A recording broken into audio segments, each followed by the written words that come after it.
A very good evening and welcome to Radio Masti 24/7. Absolutely live from the studios is Renuka with you. बिल्कुल सही पहचाना आपने. मैं हूँ रेणुका और हर शाम आपको ऑलमोस्ट मिलती हूँ मैं यहाँ पर 6 बज के कुछ ही मिनट पर. कभी एक मेहमान को लेके तो कभी दूसरे किसी मेहमान को लेके. And I know that all of you are very, very, very excited about today's special guest. Push, my name is Renuka.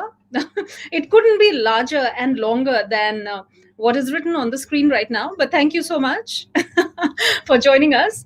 Yes, it's going to be a very exciting evening for sure. Hi, Baham. How are you guys doing? And thank you for joining on time. मैं कई बार सोचती हूँ कि यहाँ पर कितने लोग time पर आएंगे और कितने नहीं, लेकिन आई सी दैट अनिमेश आप हमको बहुत दिनों के बाद ज्वाइन कर रहे हैं. I know you always get very very excited about corner office में ऐसी क्या खास बात है, आज पता लगाएंगे हम एक बैंक के अंदर घुस के. जी हाँ, बैंक का कॉर्नर ऑफिस एक ऐसा ऑफिस होता है जहां पर हम शायद ही जिंदगी में रोज जाते हैं. I mean really speaking, we don't get to go to the corner office of banks and specially the bank that we going to be talking about today and getting into the corners and that too through the chief executive officers directions. So yes, it's going to be a very, very exciting evening, I have to admit. I have in fact personally been waiting for this moment for a long time. I should say many years. You know, the special guest that we have today, उनके लिए एक खास गाना of course जो background में चलता है वो तो बिल्कुल अच्छे से बैठता है. बताइए, जब रेडियो मस्ती है और यहाँ पर हम हैं आपके साथ तो बात तो करेंगे ही हम. और यहाँ पर बात कर रहे हैं हम इस गाने की जो कह रहा है कर हर मैदान फतेह. तो आज के जो हमारे ये खास मेहमान हैं उनको मिलके हमें ऐसा लगता है, उनके बारे में पढ़कर हमें ऐसा लगता है कि कोई ऐसा मैदान नहीं है जो उन्होंने आज तक फतेह नहीं किया है. Rightly so. Yes, I know you're waiting for this man of the moment. I am very excited myself. But why don't I just give you a little bit of an introduction about him? Right. So we've got a man who has who comes from Meerut in India. I don't know how many of you really are aware of Meerut as a city. मैं कभी इधर उधर जाते हुए उस जगह से गुजरती थी और बहुत ट्रैफिक होता था, मुझे सिर्फ वही बात याद है. So he was born in Meerut and then from there he studied in Delhi. Delhi and Meerut, of course, are not very far. But after that education, he went to the IIM Ahmedabad. And after IIM Ahmedabad, he decided to join the banking sector. अब मुझे पूछना उनसे खास करके ये है कि क्या बैंकिंग ही उनका टारगेट था लाइफ में, या वो चाहते थे कि कुछ और भी कर जाएं, या कहीं और उन्होंने मुड़ के देखा ही नहीं. Because when I really look at his profile and I obviously have been stalking him in many ways, I have to admit, तो मुझे ऐसा लगा कि okay, from Meerut to Delhi, from Delhi to Ahmedabad and from Ahmedabad to elsewhere, but then eventually in 1991 to Singapore. और Singapore में एक bank join करने के बाद में of course reaching a point with the bank that we're talking about today, at the position that we're talking about today, talks a lot about a person, right? आप क्या कहेंगे इस बारे में? I don't see him backstage yet, but when I do, I will definitely be inviting him right on the screen to talk to you, to talk to me, because I am very excited to know what his journey has been like so far. Of course, on Radio Masti 24/7, he's joining us for the first time. He has been meeting us at several occasions. I've been privy to a lot of events that the DBS bank has conducted for their clients and otherwise, and I've watched his energy. I tell you, there is something called energy, there is something called ambition, and there is something called strategy and intelligence, which when you talk to the person, मुझे ऐसा लगता है कि शायद ये breathe करते हैं banking, शायद ये सोचते भी बैंकिंग है. जब सोते होंगे तो शायद मेरे ख्याल से इन्हें सपने भी बैंकिंग के आते होंगे. I wouldn't be very surprised. So that is another thing that I would love to ask him when he's here. But यहाँ पे देखिए, Upinder is here, and of course Pushpendra said the corner office is not a detention room. No, definitely not. Like Mr. Ashraf said कुछ दिन पहले, Push, if of course you were a part of that show, he said कि corner office में काम तो होता ही नहीं है. So corner office में तो सिर्फ strategies बनती हैं और delegation होती है. Of course, hi Ashwini, good to see you. And then, of course, you are right. Many get detention, especially when it belongs to the banking industry, right? आपको नहीं लगता?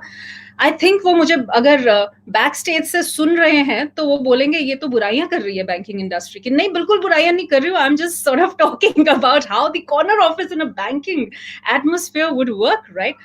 Meerut, and of course Push says he's my alma mater from St. Columbus. चलो जी, मजे आ गए आपको तो आपके school का कोई मिल गया यहाँ पर Push, but that doesn't make him your guest. He's still my guest, and I'm totally excited. Hi Ravi, welcome to Radio Masti 24/7. And guys, all Columbans are stars. जी बिल्कुल, आप अपने आप को बीच में डाल लीजिए. Of course, मैं तो कहूँगी everyone from Delhi is a star. So that makes me right. All right. On that note, I see Mr. Gupta sitting calm होकर एकदम पीछे. काफी लंबा दिन लग रहा है इनका. Well, I'll let him smile and breathe a little bit till I get him on the screen right now. But let me, ladies and gentlemen, get him on the screen here after I introduce that. Yes, today with us in the corner office, we have Mr. Piyush Gupta, the Chief Executive Officer and Director of DBS Group. He's the Vice Chairman of the Institute of International Finance, Washington, and a member of the United Nations Secretary General's Task Force on Digital Financing of the Sustainable Development Goals, and Singapore's Advisory Council on the Ethical Use of AI and Data. तो चलिए, अब तो तालियां होनी चाहिए और उसी के साथ में हमें लाना चाहिए Piyush ji. Welcome to Radio Masti 24/7 and welcome to the corner office, Mr. Gupta. How are you? Renuka, first of all, it's a pleasure to be here. I'm very well. You can call me Piyush. Very few people call me Mr. Gupta. I have an allergy to being called Mr. Gupta in general. My second observation, I'm glad the people here from Columbus. I'm also glad there was somebody from Meerut. I was born in Meerut district and actually a small village called Mawana, which are Mawana Sugar Mills. And it's a real pleasure to be on your show. Thank you so much. Finally, I've got hold of you. अब हम आपको जाने नहीं देंगे. How much time do you have? अब सीधी सी बात है भाई, आप बता दीजिए how much time do you have? Because I'm going to be keeping you here for the rest of the day. I have loads of questions. जितना time चाहिए उतना टाइम है आपके लिए. तो चलो ये देखा, अभी तो मैंने अपना काम करना शुरू कर लिया. Okay, so people are happy and they're already complimenting you and they're saying that every Indian is proud of you. So Piyush, let me tell you that yes, it's an honor really to have you here. आपके यहाँ आने से पहले मैंने एक गाना चलाया था and that is कर हर मैदान फतेह, and that was a dedication to you actually, and which you've been rightly doing all your life. तो एक बात बताइए, मेरठ से दिल्ली, दिल्ली से of course बीच में आप किसी और country में भी गए थे, Indonesia I guess that was, and then there is Singapore. So ये सफर कैसे तय हुआ और सिंगापुर आते ही आपने क्या अपने लिए ये टारगेट रखा था कि this is going to be my dream and this is I'm setting a bar for myself? ऐसा कुछ हुआ? Actually, no such thing. First of all, मैं पैदा हुआ in Mawana, but I grew up in Delhi. Right. My father was a bureaucrat, and ittifaq se his postings in Delhi were long. So I grew up in a colony mostly called Chanakyapuri, so a government servants colony, and went to St. Columbus. And for me, that early years, I guess till I graduated from school, were actually quite defining. It's probably true for many people. But when I look back, I think a large part of what I am, it actually goes back to then. So, just not just the education system, but in playing with people together. We had, as you know, in India, like so many other people, you played with everybody out in the field in front of the house. So तुम्हारे नौकर चाकर भी तुम्हारे साथ खेलते थे, बड़े लोग भी खेलते थे. So you become very eclectic. साथ में, because things are challenging. My family was not very rich, so you always have to figure how to make money go a long way. So you also become jugadu. And at the same time, I went to Columbus, and our focus on extracurriculars was fantastic. So, public speaking, quizzing, debating, this was par for the course. And so in many ways, a large part of, what I became must have happened by then. I went to St. Stephen's. I was fortunate enough. I then eventually went to Ahmedabad to do my MBA. Right. And, this is the second thing. I had no desire or plan to join the private sector, let alone be a banker. Oh my God. Most people... That is such a relief, Piyush. I'm sorry, but I had to express that because you know what? Most of the people I get on my show and most of the people who are at the helm of affairs, they come across as, oh, we knew it all right from the beginning. और फिर हमें लगता है हम तो बचपन में ही fail हो गए ना इसका मतलब, because we didn't know right from the beginning where we are going to be. मैं तो बचपन में क्या कॉलेज तक भी फेल था because like everybody in Delhi, especially if you have family background in bureaucracy, the whole idea was to do UPSC exam, and my desire was कि IFS join करूंगा, so it will give me a chance to travel and see the world. The only reason I did my MBA is कि अगर, as you know, college के बाद you had to do one more year because the age limit. तो मेरे को था कि अगर MA वगैरह कुछ किया और बाद में UPSC नहीं मिला तो ना इधर का रहा ना उधर का. So better MBA कि अगर UPSC नहीं मिला तो और कोई professional qualification होगी. In fact, in my MBA, even at the end of my MBA, I took the UPSC exams. Unfortunately, I didn't make the IFS. And also about then, Citibank showed up. Now, तब भी मेरे को उम्मीद थी कि banking की मतलब idea नहीं था और I thought I'll do advertising or marketing. इत्तेफाक से वो सिटी बैंक की जॉब थी, sent you abroad to the Philippines for training. So उन्होंने मेरे को ऑफर किया, बोला चलो IFS नहीं तो इस तरह बाहर तो जा सकते हैं. So I joined and became a banker with the intent of going overseas to get trained. But you know how things are. Very quickly, in the first few months, I realized this profession was made for me, and I was made for it.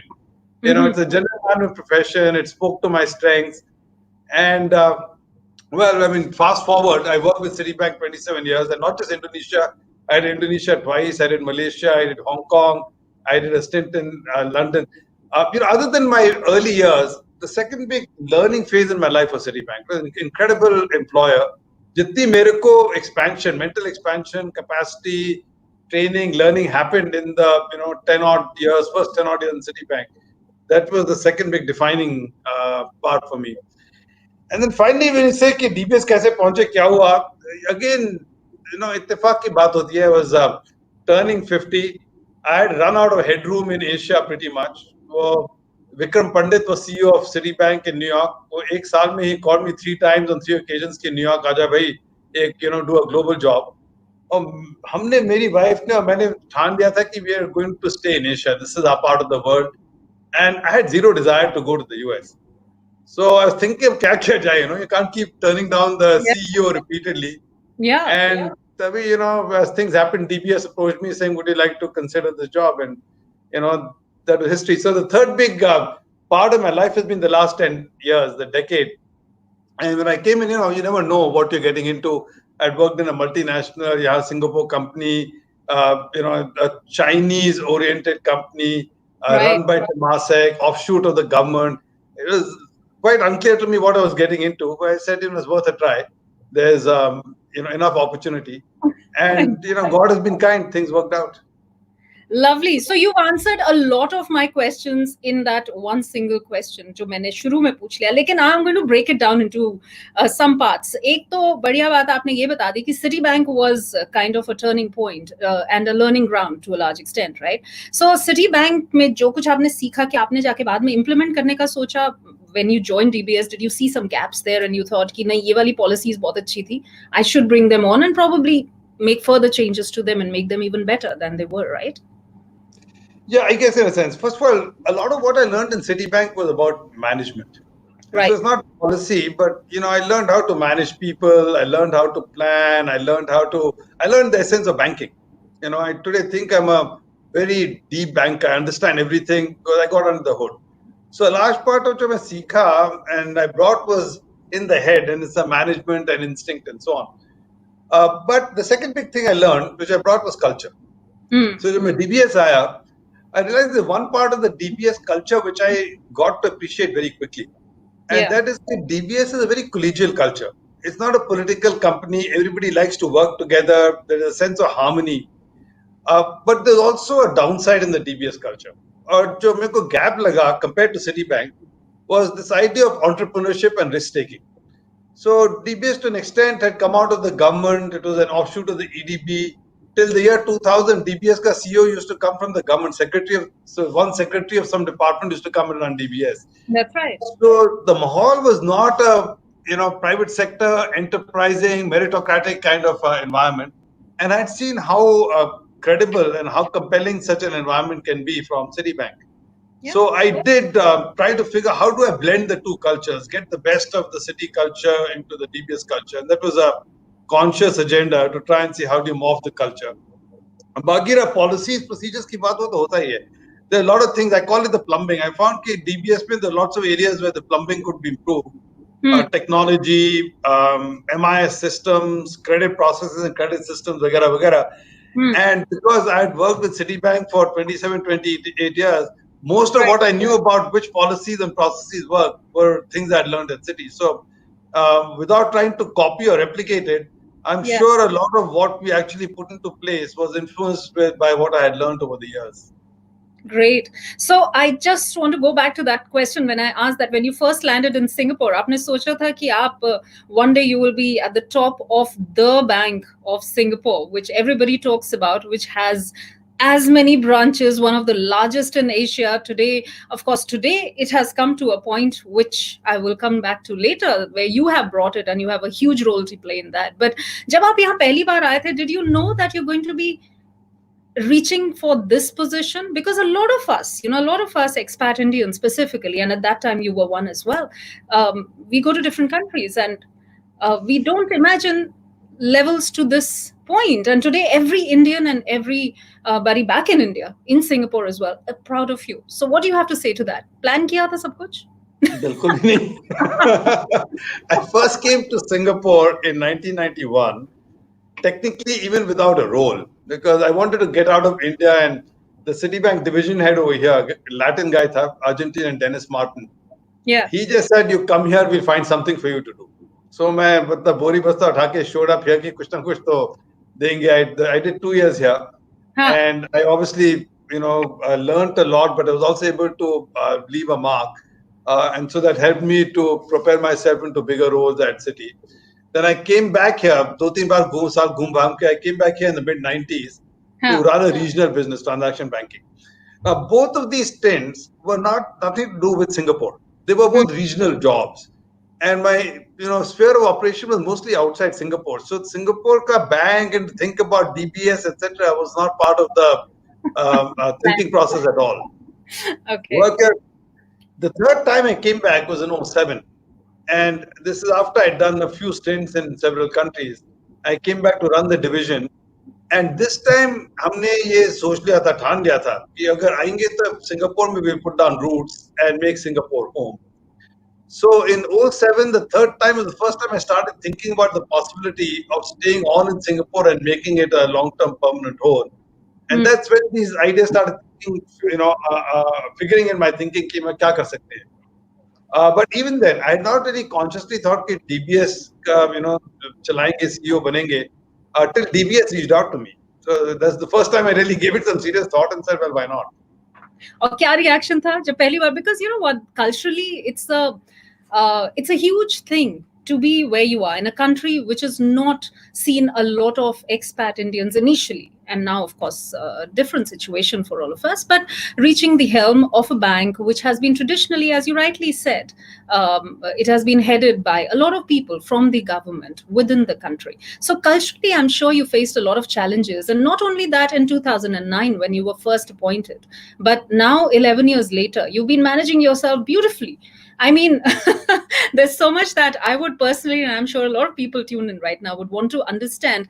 Name the best CEO, Asia Pacific, and of course, the best CEO, Singapore by Asia Money, Business Times, and of course, the Singapore Business Leader of the Year by CNBC. There's like huge accolades. So, ये सब कैसे कर लेते हो आप? कैसे पटाया that way? No such thing. This is, if you look at all of these awards and think, there is no basis, there's no rubric, they have a formal evaluation process. I discount all of these things, However, when I joined DBS, I had 3 big reservations, right?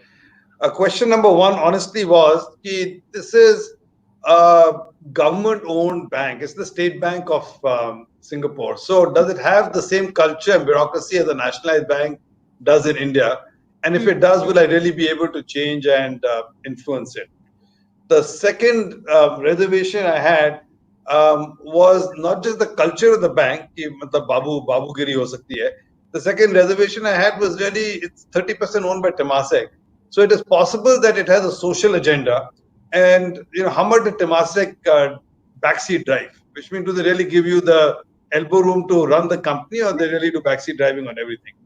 And the third reservation I had, very honestly, is that what you said is correct. As an Indian origin, there are very few people of Indian origin who've been successful in private sector in Singapore, and particularly in a public link company. It is, really not this thing. So that is the third element. At the end of the day, we are 60% a Chinese country, 70% a Chinese country. So there's a bit of a reservation. Would that be a challenge? I took the leap. I did some homework, took the leap. I have to tell you, Renuka, at 10, 11 years on, all three of the reservations are completely unfounded. So I found that I've had zero influence from Temasek in the context of backseat driving or trying to do this thing in the last time. I never once got a call from Temasek about anything. I found that the culture of the company was not a challenge at all. In fact, people were crying for leadership and change. And so to be able to drive and put a set of agendas was not difficult at all. There was a very, eminently good people, professionals. Some of them had different backgrounds. Some of them were old-time DBS people, but never once found that a challenge. And finally, the idea of being a Indian in the system, actually outside of DBS, even working with Singapore Inc. and the rest of the system has also been very productive. I mean, Singapore is genuinely open to talent and open to letting people influence. So as you can imagine, in my position, I get involved with different facets of the government. I'm on the National Research Council. I'm on the various committees. I just finished my 4-hour meeting on this Council of Artificial Intelligence. So I find that the country and the leadership is very pragmatic about reaching out and embracing you. Now, underlying all this, thodi sensitivity honi chahiye. I mean, you have to be sensitive to the issues. You can't be a bull in a china shop. You need to have a thoughtful style about how you get your message across and things. And that's important. And but frankly, for the audience, they're generally important. I find a lot of, about half the people of Indian origin succeed and half fail. And the ones that fail are never because of IQ, it's because of this EQ and stylistic issues. The style that works in India doesn't work in other countries. You just have to be able to make sure that you adopt a style that is suitable to the environment in which you are. These are pearls. Exactly. इस पे तालियां बनती हैं क्योंकि कोई तो फायदा होगा ना स्टूडियो में बैठने का. The point is that what you've just mentioned is very, very true. It's very right, because each one of us, and when I say us, I mean a lot of people from Indian origin, might be wondering, why him and how him, because in a country, it's a very normal question. That's why I brought it up to you, because I'm sure you are not always asked that, but I have a few who want to ask that. So I thought, let me just ask you, what is the reason and how do you survive? Because obviously cultural differences are there, but we have to respect each other's culture. And within that, we have to take the advantage of each other's strengths and kind of grow together, because it's our country, end of the day, and the country's given so much to us.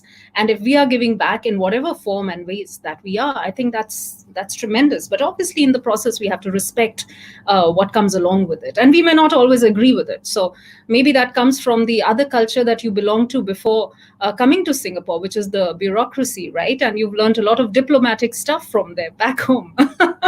Ho sakta hai? Actually, I take the subtle distinction. I actually find that Chinese culture and Indian culture is more similar than it is different. Mm-hmm. If you look at deep-rooted cultures, respect for parents, ancestors, worship, there's a lot of similarities. The respect for family, common values, there's a lot of similarities. The challenges and the differences are often in form and style. So in India, everybody is very direct. Right? And so people are Mufat, they speak directly and they speak loudly and sometimes come across as aggressive. You try and use the style in Indonesia, you'll fail every time. True. Because in Indonesia, people are just very gentle and they communicate every message by going around in circles around the message. That's how you got to be able to communicate what you need. And similarly, in other countries, Singapore, you've got to be able to figure how you nuance and polish the form and your message. That is important. But I think Absolutely. that's important everywhere else. I mean, you go to any country, you'll find that you go to Germany, you got to, be able to figure how do you do this thing in Germany and so on and so forth. True, and I totally agree with that. I echo those thoughts. End of the day, if you go to Japan, you can't be aggressive and you can't expect things to be working your way. I mean, it's culture of. And if you go to the US, yes, you better talk what you are on the face. So, I guess that's the beauty of being global today. So, just another point I wanted to make. I have a few questions, but I would like to ask a few questions which are coming from the audience. Is that okay? Can we answer Yes, yes. those? Sure, Yeah. go ahead. All right. So Ashwini is writing, having seen you in November 2009 to now, what a growth, both in DBS and yourself. Absolutely so very well. How does your next decade look like? So first of all, the growth is correct. I put on 5 kilos since I joined DBS. I'm hoping the next decade does not add another 5. In fact, I'm hoping I take off the 5 and get back to what I used to be. But so here's the thing. So far, I mean, I'm loving the job. I think I have a great platform, and we have a fantastic team. So the reality is that today DBS has got global recognition. We've been named the best bank in the world by several publications. Harvard Business Review named us one of the top 10 most transformative organizations of the decade, along with people like Netflix and Alibaba. We're the only financial services company in the top 10. Those kinds of achievements are great, but I also think that the amount of change that you're seeing in the world, we've only laid the platform for doing a lot more in the next decade. And I think the opportunity to do a lot more is on us, between AI, robotics, data, intelligence, ecosystems. The world of banking is going to continue to change profoundly. So, बहुत opportunity hai, a lot of headroom. And so that's something that continues to keep me energized and excited, certainly for now. I do want to make sure that I leave a platform at DBS which continues to have traction and continues to succeed. It would be a shame if we started plateauing. And so we just have to do enough to make sure that we have runway, we have enough talent, so the people who can carry on the legacy. Outside of that, I do have a lot of non-banking interests, as you pointed out. I take a lot of interest in the digital economy, and so whether it's at the United Nations level or at the national level or Europe, so it's not just tech, it's not STEM.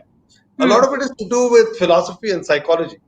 What makes us human beings? What makes us society? When does a robot become a human being, and when do you allow AI to take over your life? How do you think about these questions? So I hope to continue to drive a lot of the thinking on these questions, both in my current position and platform, but more broadly in society. And the other big agenda I have is I do bird watching, as you know. I'm actively involved with BirdLife International. You mean real birds, right? We're not sort real of birds, the feathered kind. But thanks for the clarification, Piyush. I'm not sure what people think. But you're jumping too fast. I had to stop you here for a reason. Yeah, I know people who just achieve so many things in life. They tend to jump very fast, so I have to hold you back. The digital transformation, just stopping a little bit on that. I know you're a fan of technology. I know you've done wonders with the bank from the time you started to where the bank is today in terms of digital transformation. The bank is actually known for it worldwide, and of course Asia is one part. So this is a key to DBS. In the last decade, we've seen that DBS has witnessed total income has more than doubled. For example, the net profit has tripled, the market capitalization has nearly doubled. There's a record high net profit and definitely an enviable return on equity. We're talking about 2019 was amazing, right? Personally, you continue to be Asia's highest paid banker. So with all these points, how do you see COVID-19 and of course the lower interest rates specifically hitting the bottom line for 2020? What do you see coming for DBS? No, I can't give you specific number guidance, obviously, but I can tell you that the impact of COVID-19 is going to be severe and long lasting. So in the short term, I mean, it's quite clear. The demand destruction is massive. The second quarter GDP numbers are dismal around the world. मेरे हिसाब से, if you can choose your alphabet and whether you think it's B, W, U, L, whatever, my own view is that it's going to take some time for recovery to take root. As a consequence, I think interest rates will be close to zero, if not zero.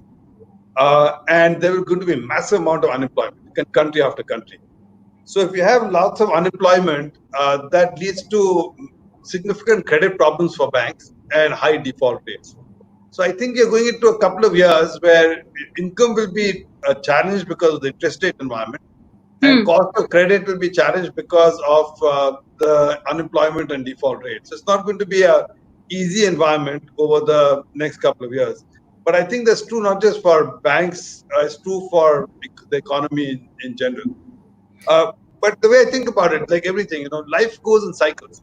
So sometimes you find opportunity in rough times. Because what happens, I found in my life, the best future-looking investments and the best market share moves and gains are made in difficult times. That's when everybody else is retreating. And if you're sensible and if you've built your ship well, you can ride the storm better than other people. You come out of that storm much better position. So, depending on how you operate and do the right thing, you could. One of the things you have to do, apart from running a good bank, though, you've got to be very conscious about your role in society. Merko, one of the big things I believe that coming out of the crisis, the world anger is high. I think half the problems in the US are not race, but actually, the haves and have-nots. I think you'll see that around the world. There'll be a lot of anger against corporate greed. There'll be big question marks for large companies and corporations who make money. And I think it'll be very easy. People want to categorize people into heroes and villains. And it's very easy to be a villain. So you have to be very conscious of what is your role in society, what you try to do which is appropriate for people, how do you look after those interests. And if you can do that, I think you'll be able to survive and thrive. You mentioned a few points there. So one is, of course, learning from the past, right, and being stronger when it comes to the next round of uncertain situations. So if we look at COVID-19, probably it's been one of the most dramatic economic crash in history. I mean, we've never seen something as huge as this one, right? So, and then you mentioned default, and you also mentioned about demand and the businesses, kind of, and the anger. So I'm just thinking that in terms of credit facility now from the banks, right, because a lot of organizations, specifically the SMEs, for example, in Singapore, right, they are really looking at survival at this point of time. So apart from what the government is extending to them, they're looking up to the banks. So how is the credit facility going to be impacted for the clients? Because obviously you're looking at default percentages going much higher, right? So are you going to be increasing your controls around the valuation processes? Are you looking at early warning disclosures, risk factors? What exactly are you looking at? So the first thing we did, Renuka, we did that in every one of our markets, is recognize that in this kind of crisis, you need to be there for customers. And the biggest challenge that customers will have, one is in the SME segment, and the other individuals. So in both cases, figure what people will need is cash flow. Because agar business hi khulegi, restaurant hi khulega, to paisa to ban nahi raha. You still have to pay the bank. So how do you do that? And therefore, we launched programs very quickly to give people principal and interest relief for a period of time. I think it's happened in most countries. The governments also came up with government-level programs. So in many cases, the government programs then linked into what we were trying to do anyway. And it's so in Singapore, for example, we've done principal and interest moratoriums for almost 6,000-7,000 people on the individual side, and another 4,000-5,000 companies. Right. And on top of that, in most countries, we also given new money. So again, working with government and government schemes in Singapore, I think last I saw, we have given about $4 billion of new loans and new credit to small SMEs in Singapore to keep them going. And that's again true in many other countries as well. So you have to be there for customers in the short term. But the problem is that when you do that, you start creating moral hazard. And the moral hazard is basically, this Schumpeter's creative destruction is that if companies fail, you should let them fail. Otherwise, you keep perpetuating what are called zombie companies who don't have a business model, can't survive, and they just survive on borrowing. The extreme of it is in the Great Depression, which was in 1932 mein, the US Secretary of Treasury was a guy called Andrew Mellon. And he said, look, in this depression, we should just let everybody fail. Let companies fail, let businesses fail, let individuals fail, let liquidate everything. His words are liquidate. Liquidate companies, liquidate businesses, liquidate everything, and a new economy will get created on those ashes, and that will survive. Now, most countries today can't do that because the socio-political impact of that is massive. There's so much unemployment. So you have to give a helping hand. But the question will be, how long do you give the helping hand? And so what happens next year? At what stage say, okay, we've got to start figuring out who's going to survive and who is just putting good money after bad. So it will be challenging. And I think the challenge won't be this year. The challenge will be in 2021 and 22. So how do you figure out and make the choices and do what is good for the long-term benefit of society and economies, not just for short-term resolution? That is true. I think it's a vicious circle. End of the day, some economists do say that we're doing better than how we did during the Great Depression, because we probably learned from it, and a lot of banks changed their ways of working since. And today, we were in a better position as a banking industry to be able to face this pandemic. But yeah, you're right. It's kind of a situation. No fixed and confirmed and right answers, I would say. Right. So, just a few questions, Piyush, that we have here now. Maybe we'll take them from here. Do you have any plans to be our finance minister in the future? I have no plans to be finance minister in the future. I have no plans to join PAP in the next election. But yeah, I like banking. I know how to be a good banker. And after I'm done with my banking, I want to go and work in conservation and work on the green world. That's my agenda for the future, as and when I'm done with this. Are you sure you'll be able to go away from such a beautiful life? I know you probably dream banking. I love banking. That's true. But, there's a time and place. Some stage you'll, say enough is enough. Frankly, also you need to pass the baton on at some stage. The time's not now, but at some stage it'll be there. But I in my own mind, I will still participate. I'm on a few boards. I'm on a few of these global international things. So I will, do a few things. But my principal interest is to see what I can do with conservation and nature. Sure, that sounds really amazing. Another question is about cybersecurity. Of course, with digital transformation, cybersecurity is huge. So how important is that to the success of banking? What's your view on that?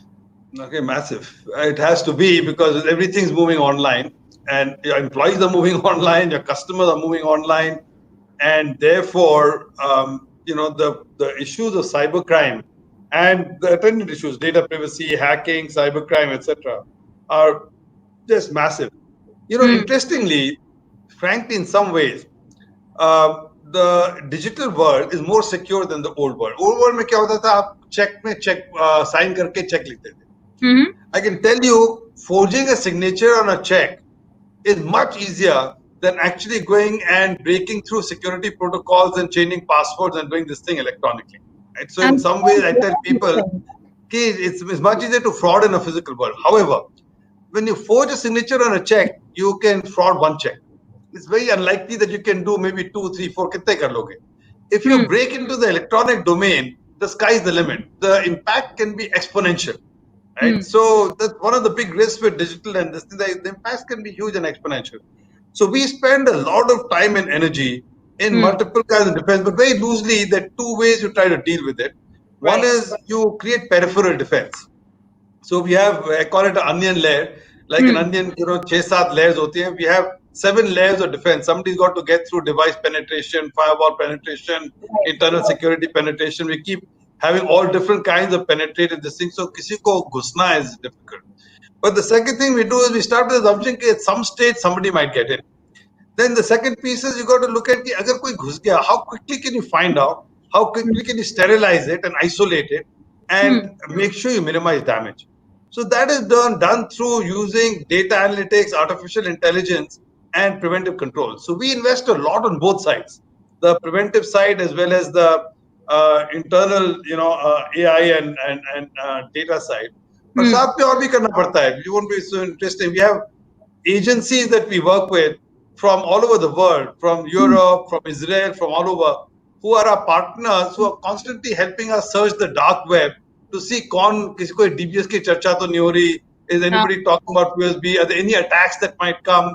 So we're constantly doing this kind of stuff. If you have 2 minutes, I'll tell you a very interesting story, though. We're quite good at it. Yeah. Tell me, please. there is the people who are really got the best name at it are the Israelis for good reason. And the Israelis, there's a unit in the Israeli army, I think Unit 8200 or something, 8800, who are the gurus of cybersecurity.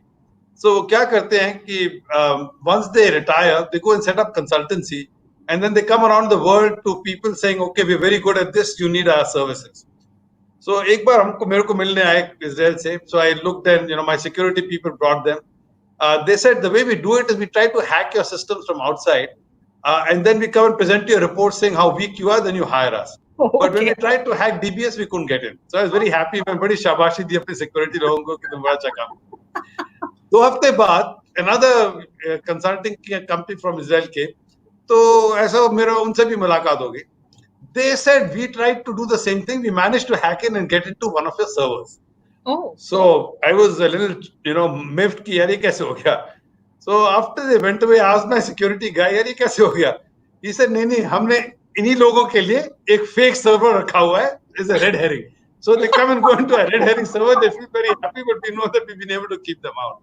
So, but a lot of these spy versus spy games, honestly, in this whole sphere. Which is probably what makes this very interesting, because on one side, you're right, Israel is known for this kind of a work, and people are actually, the students are very excited to go and study cybersecurity in that part of the world now, because that is where the details are. But just talking about this, so there's customer science, we're talking instrumentation and big data, and we're talking AI, which are like the big game changers of the future, right? So just looking at that, if we talk about internet and digital banking and digital lenders now and the banking industry, right? So Singapore is opening up, and I know you've been asked this question many times. So is that something which concerns you? Is DBS banking strategy reshaping in any way because of this news in the past many months now, that there are companies applying to be in the digital banking industry? Not really. I mean, in terms of strategy, no, because, we had seen 5 years ago this is going to happen. In fact, in 2014, when I launched our digital efforts, transformation efforts, it was principally because I saw what Alibaba and Ant was doing in China. And I made a forecast that by 2017, they will be in all our markets. As things happened, it didn't happen in 2017. It took 3-4 years longer. But so we've been working on it for the last 6 years with the clear agenda ki hone wala hai. So this is not a surprise. And our strategies have been architected around that. And the strategy very simply was this, that we have to cannibalize ourselves and we have to disrupt ourselves before anybody else comes to disrupt us. So the reason we became the world's best digital bank is because today our technology and digital capabilities and product suite, I think, can stand up to any digital competitor. At the same time, it's not just technology. Technology anybody can buy. It is culture. So we've been able to create a culture which is nimble, adaptable, innovative, entrepreneurial, like a lot of these companies. What has happened is in the last year, since the licenses to announce as well as COVID, is we used that opportunity to accelerate some of our strategies. So that is indeed the case. And again, we constantly keep looking at who's applying, what is they likely to do, what point could they attack us at, how would we attack if we were here. And so we're constantly thinking about what is the best defensive and offensive posture that we need to portray. But it is hard. Our strategies on digital are quite simple. One, you got to change customer acquisition so you can acquire customers completely digitally. Number two, you have to allow transacting for instant fulfillment like a big tech company, so eliminate paper. Number three, you got to be able to master data so you can actually use data and AI to be able to do both intelligent selling, but other kinds of things, risk management, credit, etc., etc. Fourth, you got to be able to work through partnerships and an ecosystem. So we've built these capabilities over time. And, on the back of that, just very simply, I'm never complacent about competition. So I'm like, only the paranoid survive. So of course, if you have more competition, it's not going to be easy because you got to compete with 2 more people or 5 more people. Right. But does it give me sleepless nights? No, I don't think. I think we have the capacity to hold our own today. That's a very confident answer. इस बात पे फिर से तालियां बजनी तो चाहिए, वैसे आपको नहीं लगता बजनी चाहिए? नहीं तो तालियां की बात नहीं है. नहीं, but अच्छी बात है. No, but I appreciate the way you are very comfortable in the position that you are. Probably, not probably, obviously, because you have built it up over time and you know the details, because I think you're a very hands-on corner office a person. I think you are one of those who just doesn't leave, just doesn't delegate, and that is why you are so confident in the way you're answering, and you're happy and you look excited when you talk about banking and technology. So that's coming through. But just the question was that, of course, with the opening up of the banking industry, it's not just for Singapore. We're talking about if you get a license in Singapore, that holds a lot of credibility, right? So it's the region which is probably what they are citing. But then it's a part of the game, I guess. So that Because maybe I will tell you though, I think a lot of people have a misconception. They think if Singapore में license मिल गया, then all the other countries in the region will rush to give you a license. I think that's flawed thinking.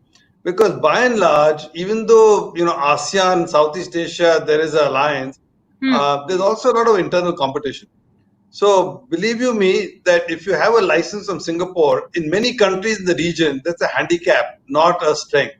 Oh, really?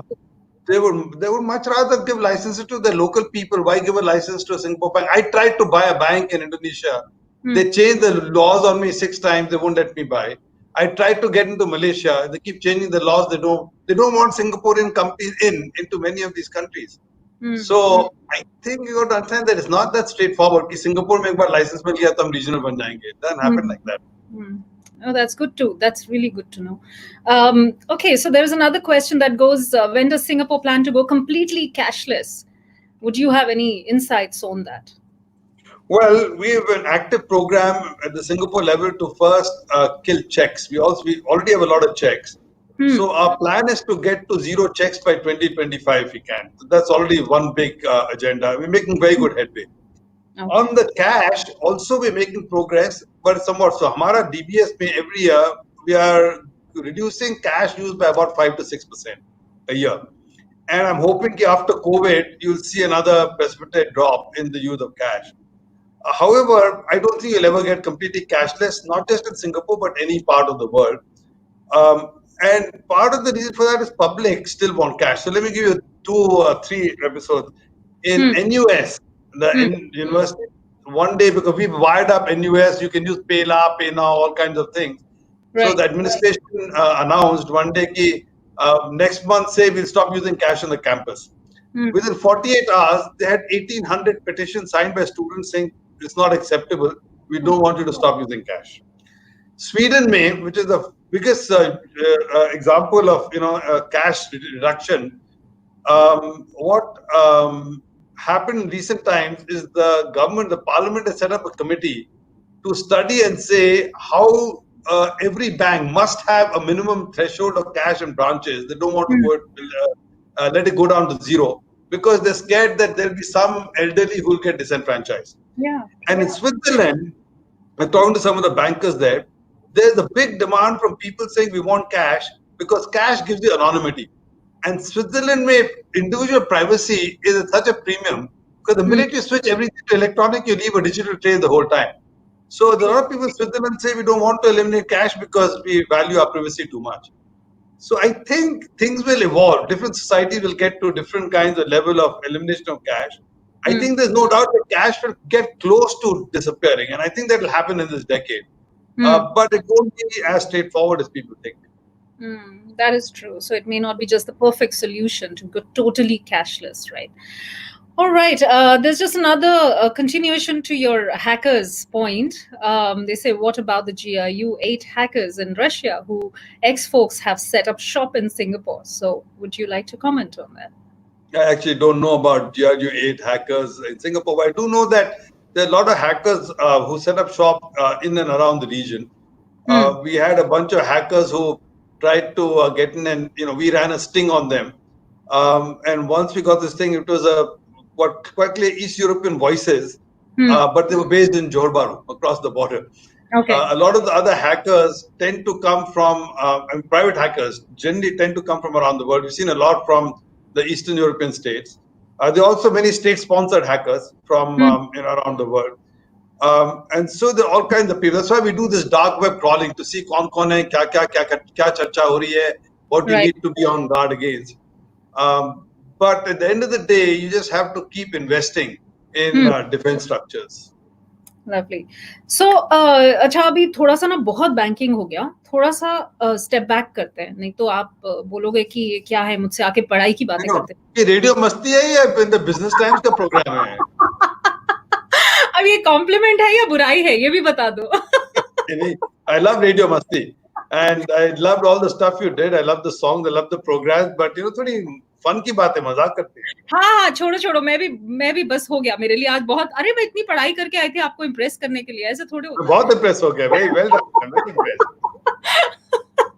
बस यही सुनना था, आज मैं आराम से सोऊंगी। Piyush, I have seen you dance till the end of all parties that you throw. Okay, so and when I say you, I mean the bank. भाई आप तो 500, मैंने सुना आपके टॉप 500 कस्टमर्स जो हैं, उनके नाम, उनके डिटेल, सब कुछ आप अपने माइंड में रखते हो। मतलब इतना कुछ कैसे कर लेते हो? ये सारी एनर्जी कहाँ से आती है? आप सुबह उठते ही सबसे पहले नाम याद करते हो क्लाइंट्स के, उसके बाद बॉलीवुड की फिल्मों के गाने याद करते हो, डांस स्टेप्स करते हो। अगर आप बैंकर नहीं होते तो आप बॉलीवुड एक्टर होते, आप क्या होते बताओ? Actually, that's all nonsense. I enjoy music and I can't sing at all, but I enjoy music and I enjoy shaking a leg. I enjoy dancing. So that's true. जब हम अपनी दिवाली पार्टी स्टार्ट की थी, I saw that everybody else, every bank in the country started throwing Diwali events, Diwali party, bring singers from Bombay and so on. Right. But I figured that we have, one big difference. We are the only big bank who's got an Indian origin CEO. So I better make sure that as an Indian origin CEO, I can make a different impact. The insight I had very early is कि बहुत लोग जो आते हैं हमारी parties में, 900,000 people who show up, many of them are elderly people in the 50s, 60s and 70s. And you can see कि वो, music की tune पे लचक रहे हैं. The rhythm is there, they want to do, but हिचक है. So people have inhibitions about getting up because the बच्चे करते हैं, हम क्या करेंगे? So I very early decided I'm going to get everybody on the dance floor. And I made this our signature कि एक एक करके table जो get everybody थोड़ा धक्का लगाओ, थोड़ी करो तो everybody wants to go and dance. And once people are dancing, nobody wants to get off the floor after that. So it's very good. इसलिए तो नहीं है क्योंकि आप बोल रहे हो। I mean, अगर सीईओ बोलेगा तो कोई भी डांस करेगा ना, आपको नहीं लगता? So but that's why all कौन से इंडियन पे सीईओ जाके बोल सकते हैं. So I do that, I enjoy that. And generally, I enjoy people. I enjoy hanging out with people, friends, social media. That's my idea of chilling out. And so that is a good thing. Actually, interestingly, Renuka, you got one fact wrong. I'm actually not that good at remembering names and faces. Nahin? So Okay. it is. I enjoy people, but I need to meet people a couple of times before the name and face registers. So if I meet people once, and frankly, for me, I mean, कितने बेशुमार लोगों को मिलता हूँ, they don't register very easily. But I take a genuine interest in people. So I do, irrespective of who it is, not Shosha के लिए. I am genuinely interested in talking to people, finding out. My wife keeps saying, you meet somebody within 5 minutes, you want to know कौन से maternity hospital में पैदा हुए थे. You start from there, right? So, but that's a very different trait than the usual CEOs, right? You are expected to be very serious. You're expected to be always talking padhai likhai types, and you're not expected to dance specifically. वो भी मतलब सभी के साथ में ऐसे थोड़े होता है कोई CEO. ये आप थोड़ी tension होती है, When I first joined, my first few months, एक Business Times का they had a meet and greet शाम को, Christmas time पे, they called various people. I showed up. And they put some music on, and so I started dancing, and I was like this. And next day, in the front page of the States Times, there was a photograph of me like this, and I got about 5 phone calls from 5 ministers saying, "Piyush, you like to dance?" Oh my God! So I got to make sure it doesn't get into the media at least. No, I think I just got you the tag of cool CEO. That is something which none of those, I wouldn't say boring, but none of those branded media had given to you. So on Radio Masti, you just got that tag, which is great. I think cool CEO is totally amazing. So there's a song being requested, "Tujhe Kitna Chahe Aur Hum," in tribute to you. I think people are falling in love with you, Piyush, which is great. So ऐसा पहले भी हुआ है, इसीलिए तो elections में कह रहे हैं कि आप खड़े होने जा रहे हैं कि नहीं, because ऐसा कुछ करने जा रहे हैं. You want to play a song. One of my favorite songs is from one of the first movies I saw, Anand. Zindagi kaisi hai paheli hai. I Oh, believe in that. So, because the reality is a lot of these things happen. It's happenstance, it's kismat, it's, takdeer. None of these things are planned. In my life, if you'd asked me ever, would I be doing this job, I would have said no. Would you ask me whether, if you got 20 people better at it than me, I could say yes. So you never know what happens in life. now there comes a very deep side of you. लेकिन पता है क्या, मुझे ये बात आपकी बहुत पसंद है, because what you've done is you've shown that how having a certain target in life, having a certain job that you totally love, you don't work a single day when you have the right job and you are passionate about it, which is exactly what shows when we talk about banking and technology in you.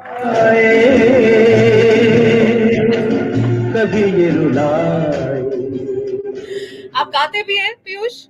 I'm terrible. So in the middle of this virus, we did a YouTube thing because we wanted to entertain our operation staff. Right. And somehow it went viral. It was me and my MC, Ghar Se Everybody Tape. It is the single worst performance you have ever seen in your whole life. It was so bad, so bad. I wanted to hide my face in shame and went globally viral because CEO is doing this song. I'm really bad. I can't carry a note to save a dying grandmother. I'm really bad. Okay, so if I may ask you on a lighter note, of course Sharmila Tagore के अलावा और कोई actress पसंद आई है आपको इतने सालों में, या अभी भी वहीं अटके हैं? नहीं, I enjoyed Sharmila Tagore was good and I enjoyed viewing her, but I think Alia Bhatt is extraordinary. Some of her performances have been fabulous. I think Kangana Ranaut has got some really good performances in recent times. So, okay. So what does Piyush do in his free time? Bird watching, the real birds, Bollywood, some sports. I know you are pretty much into fitness, badminton and golf being on the top, I believe. I'm guessing. Badminton reh gaya. My knees started giving way, but I do yoga, I do meditation. I enjoy getting, go out for a run or a walk. So I'm fairly active.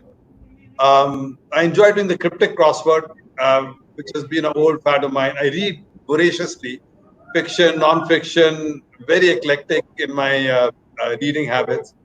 I told you I'm quite still active on social media, though increasingly I don't post, but I'm a stalker. I keep figuring out everything that's happening and stay in touch with all my friends.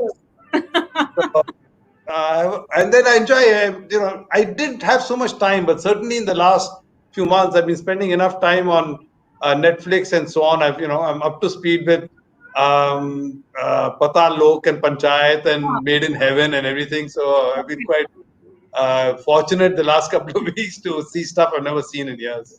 तो ये circuit breaker ने 5 kilo बढ़ाए हैं या in any case बढ़ रहे थे पहले से? Actually, my first quarter was very good. I lost 6 kilos. Second quarter was very bad. I put 3 back on.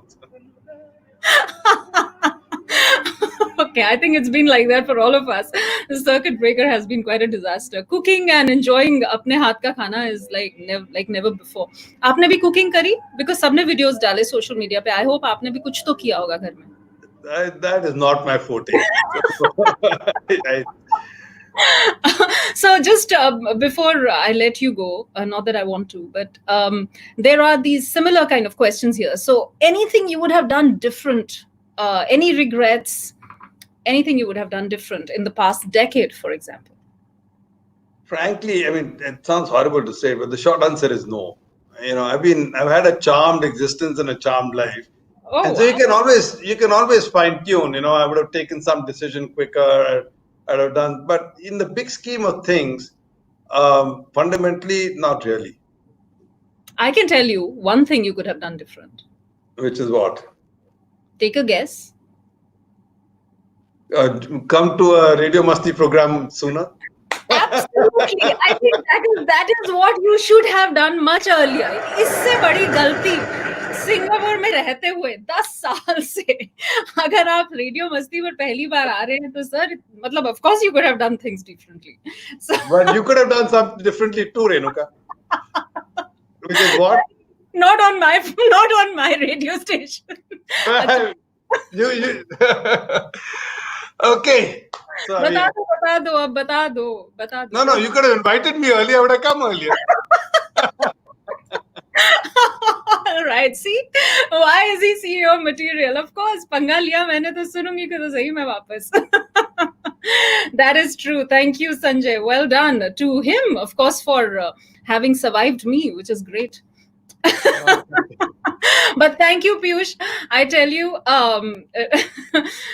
this has been by far a very, very, very interesting conversation. मुझे लग रहा था कि you will be enjoying banking and banking only. थोड़ा सा मैंने एक सवाल इधर उधर डाला तो आप और area of interest and profession as well as about the other aspects. I've never seen a 360 degrees person at the helm as you. Seriously, and I mean it.